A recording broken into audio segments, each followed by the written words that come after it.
I mean, he's of course been a phenomenal player and the leading goal scorer in the Champions League, I think already for the second time, what is still a very young career.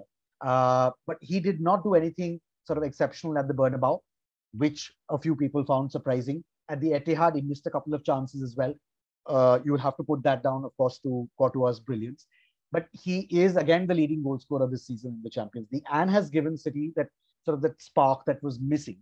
And and I've had this conversation with Mark in the past, how he could perhaps have been that missing link for City, that they always got so close, but just couldn't manage to get to the Champions League trophy.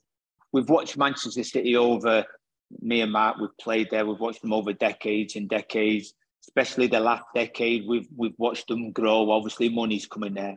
But, you know, I think the last few years, they've always missed that typical number 9. There was on about Harry Kane coming in, but I think Harry Kane can play as a false number 9 and drop into them little holes.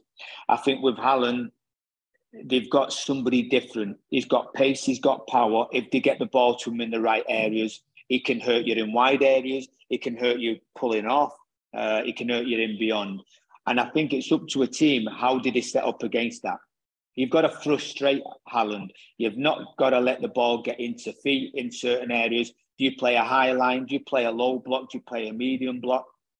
But for me, I think he has been the focal point for Manchester City. You know, while you're looking at him, then you've got De Bruyne coming in behind him. You've got Bernardo Silva on one side, and obviously Jack Grealish is coming into that forte on the other side. Yes, Haaland scored his ratio of goals. He could have scored 2 against Real Madrid. Yeah, the Bernabeu was a bit quiet. He got man-marked, though, with Rudiger. You know, Rudiger was like, you know, a mosquito around him. He never gave him an inch. And I don't know. I just can't see Inter Milan doing that. I think they will give him some freedom because they'll play that free at the back and store that middle zone up. But I think he's been a revelation. I think he's been absolutely fantastic, Haaland. He's come in there. He's won a Premiership medal. He's got another couple of medals to look at, maybe winning. He scored his ratio goals with the help of certain players in and around him. I think Manchester City now, their old package. I think they're the full package now. And they've been missing. Guardiola tried it with Flattin when he was at Barcelona. It worked for the first year. It didn't work for the second year. I think with Haaland, he's 22, 23 years of age. I think it's a masterstroke. And let's be honest, they got him for 50-odd million. What's he worth now? If they were to put him on the transfer market tomorrow, 200 million, got to be. Right. Of course. I just want to jump in here. We're giving praise to the players as well, but you've got to give praise to Guardiola because, you know, in the past, he's had no strikers and it hasn't quite worked for him. Now he's gone out. He's had a bit of humility about himself because he said, okay, maybe that's not the way forward. I'm going to go out and get this player. This player, as Terry said, makes Manchester City complete because back in the day, they never really got beyond defenders. They never really got it out wide and crossed it into the box. Now they've got someone who can get on the end of all of that.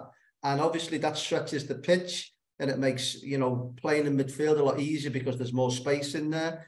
And it's been a masterstroke.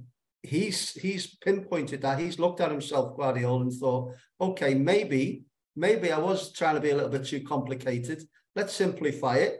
Let's get this lad in who we know scores goals. Didn't realise he'd score 52 in this season, but at least he's gone there. He's looked at himself and he's thought, well, this is the guy that's going to make us different. Whether it was, I don't think Harry Kane would have had a bigger impact than Haaland because Harry Kane doesn't have that ability to get in behind. And as we've seen with Haaland on numerous occasions, these little slide rule balls in the sides of defenders where he can get in and he puts the ball in the back of the net. And that's all because of Guardiola realised that maybe he was trying to be a little bit too complicated. Let's bring it back. Let's get the players in. And Manchester City right now are a complete team.